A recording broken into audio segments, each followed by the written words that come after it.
भाई दूज की धार्मिक कथा। दोस्तों, एक समय की बात है। एक बूढ़ी माँ थी, उसका एक पुत्र और एक पुत्री थी। बेटी की शादी हो चुकी थी। एक दिन भाई दूज के त्यौहार पर बेटे ने अपनी माँ से बहन के घर जाने का अनुरोध किया। तब बूढ़ी माँ ने कहा, बेटा तेरी बहन तो बड़ी कालिया है, वह हर वक्त लड़ती है, तू उसके घर जाकर क्या करेगा। बेटे के अनुरोध करने पर माँ ने उसे अनुमति दे दी। भाई अपनी बहन से मिलने के लिए घर से निकलता है। रास्ते में उसे नदी मिलती है। नदी बोलती है, मैं तेरा काल हूँ, तुझे डुबाऊंगी। तब भाई कहता है, मैं कई साल बाद अपनी बहन से मिलने जा रहा हूँ, उससे मिलकर आने दो, फिर वापस आते वक्त तुम मुझे डुबा देना। तो नदी मान जाती है और उसे रास्ता दे देती है। थोड़ा आगे बढ़ता है तो रास्ते में उसे सर्प मिलता है। सर्प बोलता है, मैं तुम्हें डसूंगा। तब भाई कहता है, पहले मुझे अपनी बहन से मिलकर टीका लगवा लेने दो, फिर तुम मुझे डस लेना। सर्प भी उसे रास्ता दे देता है। अब वह आगे बढ़ता है। आगे जंगल में उसे एक शेर मिलता है। शेर कहता है, मैं तुझे खाऊंगा। तो भाई उसे भी वहीं बोलता है कि मैं पहले अपनी बहन से मिलकर टीका लगवा लूं, फिर लौटते समय मुझे खा लेना। शेर भी उसे रास्ता दे देता है और अब भाई अपने बहन के घर पहुंचता है और आवाज़ लगाता है, देख बहन, 7 कोस दूर से तिलक कराने तेरा भाई आया है। बहन उस वक्त सूत काट रही होती है। तब उसका सूत बीच में ही टूट जाता है। यह मानता है कि यदि सूत कटते वक्त सूत बीच में टूट जाए तो जिस बहन के इकलौता भाई होता है वह सूत जब तक पुनः जुड़ नहीं जाता है तब तक बहन बोलती नहीं है। भाई बाहर से पुनः आवाज़ लगाता है। भाई की आवाज़ सुन जब बहन जवाब नहीं देती है तो भाई मन में सोचता है, मुझ जैसे गरीब से मेरी बहन बात नहीं करना चाहती है। माँ सही कहती है, मुझे यहाँ नहीं आना चाहिए था।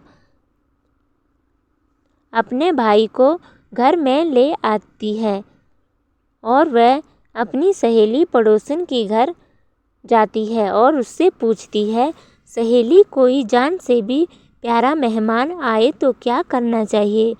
पड़ोसन मजाक में कह देती है, तेल से चौका लगाना चाहिए और घी में चावल पकाना चाहिए। भोली बहन पड़ोसन का मजाक समझ नहीं पाती और वैसा ही करती हैं और अब ना तो चौका सूखता है और ना ही चावल सींचते हैं। इधर भूखा भाई उससे कहता है, बहन भूख लगी है, खाना परोस दो। तब बहन बोली, भाई आज ना तो चावल सींच रहे हैं और ना ही चोखा सूख रहा है।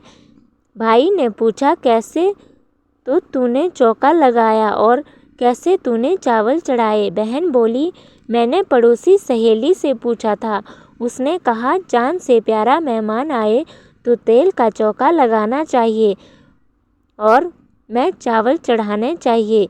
भाई बोला, अरे मेरी भोली बहन, कभी तेल का चौका सूखा है और कभी घी में चावल पके हैं। तू पानी का चौका लगा और पानी में ही चावल चढ़ा। फिर वह ऐसा ही करती हैं। जब चौका सूख जाता है और चावल पक जाते हैं तब उसने घी और शक्कर डालकर भाई को भोजन कराती है और फिर उसके तिलक करती है। कई दिन बीत जाते हैं। एक दिन भाई बोला, बहन अब मैं घर वापस जाऊंगा, माँ अकेली है। अगले दिन सुबह बहन जल्दी उठकर गेहूँ पीसकर भाई के लिए लड्डू बनाती है और कुछ लड्डू बच्चों के लिए रखकर अपने भाई को विदा करती हैं। सुबह जब बच्चे उठते हैं तो माँ खाने को मांगते हैं, तब माँ उन्हें भी वही लड्डू देती हैं। तब वह देखती हैं, ये क्या सारे लड्डू हरे रंग के हो गए हैं। फिर वह चक्की में देखती हैं तो उसमें गेहूं के साथ एक सर्प भी पिस गया होता है। वह उन लड्डू को फेंक देती हैं और अपने भाई के पीछे भागती है। रास्ते में एक पेड़ के नीचे उसका भाई बैठा होता है। उसे देखकर भाई बोला, क्या हुआ बहन? तब बहन पूछती है, मैंने तुझे जो लड्डू बांधे थे वह कहाँ हैं? तेरे लड्डू माँ अभी नहीं खाए हैं, पेड़ पर टंगे हैं, ले ले। वह पेड़ से लड्डू उतारती हैं और वहीं गड्ढा खोदकर लड्डुओं को गाड़ देती हैं। फिर अपने भाई को सारी बात बताती है। भाई बोला, बहन तूने एक बार तो मुझे मौत से बचाया है, लेकिन मैं पीछे कईयों को साई देकर आया हूँ। और बहन को सारी बात बताता है। वे दोनों बैठे वहाँ बात कर ही रहे होते हैं कि बहन भाई से पानी मांगती है। भाई बोला, थोड़ी दूर एक तालाब है, वहाँ से मैं अभी पानी लेकर आता हूँ। बहन बोली, मैं खुद जाती हूँ और पानी पीकर वापस आती हूँ। वह पानी पीने तालाब पर पहुँचती है तो देखती है कि वहाँ एक बुढ़िया बैठी है। वह उसके पास जाकर पूछती है, माँ तुम यहाँ क्यों बैठी हो? तब वह बुढ़िया बोलती है, मैं विधाता हूँ, एक बहन के भाई की तात गाड़ रही हूँ। तब वह पूछती है, माता वह कौन भाई है? तब विधाता बोलती है, एक भाई जिसके प्यार में उसकी बहन ने सर्प की हत्या कर दी है। बहन सोचती है, यह तो मेरा ही भाई है। वह घबरा जाती है और विधाता से पूछती है, माता उस भाई को इस श्राप से बचने के लिए क्या करना होगा? विधाता उसे बताती है कि उसकी एक बहन है। जब वह उसे गालियाँ दे और उसकी शादी होने तक यदि वह हर घात को टाल देती हैं तो उसका भाई बच सकता है। वह तुरंत अपने भाई के पास जाकर वह तुरंत कहती है, भाई मैं तुझे माँ के घर तक छोड़ने चलूँगी, लेकिन रुक मैं अभी आती हूँ। और वह शेर के लिए मांस, सर्प के लिए दूध और नदी के लिए ओढ़नी लाती है और दोनों भाई बहन आगे बढ़ते हैं। रास्ते में उन्हें पहले शेर मिलता है। जैसे ही वह भाई को खाने के लिए आगे बढ़ता है, बहन उसके आगे मांस का टुकड़ा डाल देती है। शेर मांस के टुकड़े को खाने में लग जाता है और दोनों भाई बहन आगे बढ़ते हैं। आगे उन्हें वह सर्प मिलता है और जैसे ही सर्प उसे डसने के लिए आगे आता है, बहन सर्प के आगे दूध का प्याला रख देती हैं। सर्प दूध पीने लगता है। वह दोनों अब आगे चलते हैं। रास्ते में उन्हें नदी मिलती है जो भाई को डुबाने को तैयार होती हैं, पर बहन नदी को ओढ़नी उड़ा देती हैं। खुश होकर नदी रास्ता दे देती हैं। अब वे दोनों भाई बहन आगे बढ़ते हैं और अपने घर पहुंच जाते हैं। बेटी को देखकर माँ खुश हो जाती है, पर बहन उसी समय भाई को गाली देने लगती हैं। तब माँ बेटे से कहती हैं, इस कलिया बहन को क्यों लाया?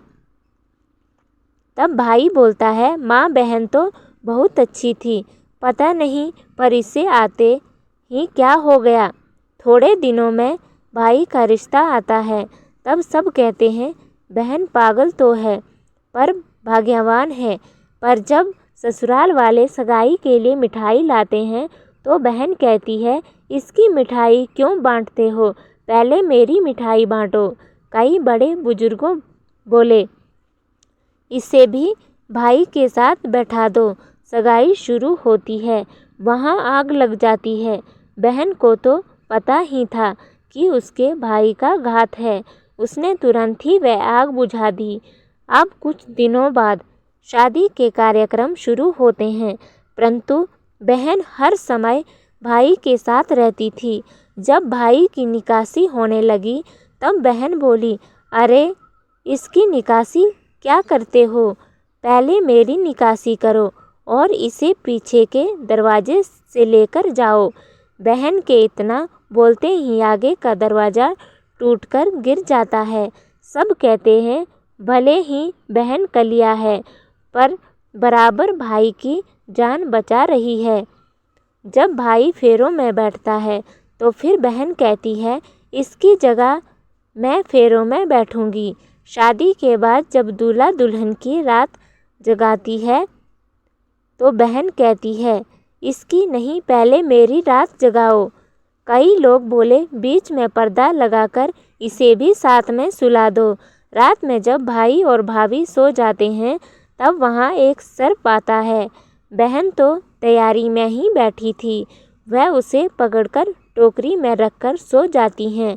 आज वे कई दिनों में निश्चित होकर आराम से सोती हैं। इधर उसकी माँ सोचती है बेटी के उठने से पहले ही मेहमानों को विदा कर देती हूँ, वरना फिर शोर मचाएगी। जब बेटी उठकर देखती है तो घर में कोई नहीं दिखता। तब वह माँ से पूछती है माँ सब मेहमान कहाँ चले गए। तब माँ कहती है बेटा सब मेहमानों को विदा कर दिया है। तब बेटी बोलती है सब मेहमानों को वापस बुलाओ तभी मैं विदा होंगी। उसके कहने के अनुसार माँ सभी मेहमानों को वापस बुलाती हैं। तब वह माँ से कहती है माँ आज के दिन के लिए ही मैंने पालने में पूत और चूल्हे पर दूध छोड़ा था और पागल हो गई थी। मेरे इस भाई पर 7 घात थी, वह टलने के लिए मैं ऐसा कर रही थी। उसकी यह बात सुनकर माँ और भाई बहुत खुश हो जाते हैं और सबसे पहले अपनी बेटी को विदा करते हैं और उसके बाद सभी मेहमानों को विदा करते हैं। इस दिन के बाद से ही हर बहन अपने भाई के लंबी उम्र की कामना से भाई दूज का त्यौहार मनाने लगे। इस दिन बहन भाई का तिलक करती हैं और यह कथा को सुनती हैं। दोस्तों, अगर यह धार्मिक कहानी आपको पसंद आती है तो वीडियो को लाइक करें और एक प्यारा सा कमेंट ज़रूर करें और इस वीडियो को ज़्यादा से ज़्यादा शेयर करें और हमारे यूट्यूब डिम्पल भक्ति चैनल को सब्सक्राइब ज़रूर करें। धन्यवाद।